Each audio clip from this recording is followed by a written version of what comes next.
Barang siapa yang membaca waktu sholat malamnya itu dia baca 1000 ayat di dalam sholat, kutiba minal mugantirin, ditulis sebagai mugantirin itu artinya orang yang punya harta atau penghasilan yang besar, yang banyak, yang sangat luar biasa. Nah tapi ini bukan harta, ini orang yang berpahala besar, pahalanya besar luar biasa. Tapi bagaimana kita mau baca 1000 ayat? Ya Allah, 5 ayat aja setengah mati kita baca. Hatta kita sholat aja bangun malam baca Fatihah doang terus ruku, nah itu masih susahnya setengah mati. Bagaimana mau baca 1000 ayat?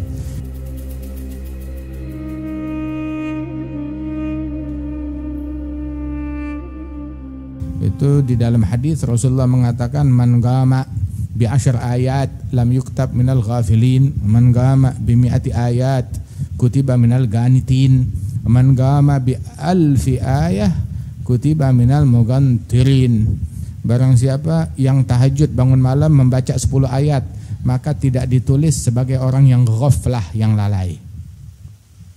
Itu malam selamat, dia nggak ditulis sebagai orang yang ghaflah. Yang sholat malamnya itu membaca 100 ayat, maka dia ditulis sebagai orang yang ahli ibadat, ganitin, yang selalu berdoa, munajat, mendekat kepada Allah Ta'ala, beribadat kepada Allah Subhanahu wa Ta'ala, gumu lillahi ganitin.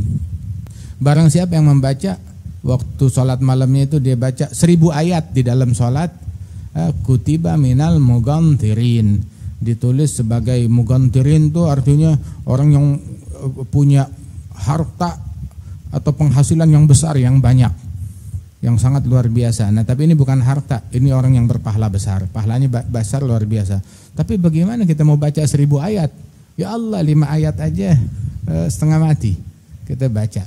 Hatta kita sholat aja bangun malam baca Fatihah doang terus ruku, nah itu masih susahnya setengah mati.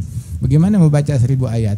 Itu berkata para ulama, yaqul Imam Abdullah bin Al-Haddad min surat Tabarak, juz amma juz Tabarak, dari surat Tabarak ila akhir Al-Quran sampai ke An-Nas itu 1000 ayat.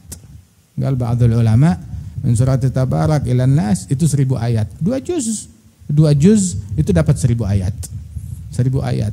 Sesekali boleh kita lakukan itu, kita baca tersebut, biar kita itu punya kenangan sama Al-Quran. Ente punya kenangan, ada orang punya kenangan sama handphone hilang, ada orang punya kenangan sama dompet hilang, ada orang punya kenangan dicopet, ada orang punya kenangan diambekin, ada orang punya kenangan jatuh ke sandung, ada orang punya kenangan muntah-muntah, ada orang punya kenangan masuk ke satu tempat sakit, ada orang punya kenangan ini dan itu. Dia punya kenangan nggak tahu kenangannya buruk-buruk dah. Begitu. Kita punya kenangan nggak sama Al-Quran? Kenangan apa sama Al-Quran? Ini gara-gara pernah nih saya lagi baca nih ayat, ya Allah itu sampai basah. Begitu sorban saya ngelap air mata. Ini gara-gara nih ayat bikin saya nggak bisa tidur. 2 malam nggak bisa tidur. Gara-gara nih ayat begitu saya sampai sakit, terlalu banyak merenung daripada ayat tersebut. Apa story kita dengan Al-Quran tersebut?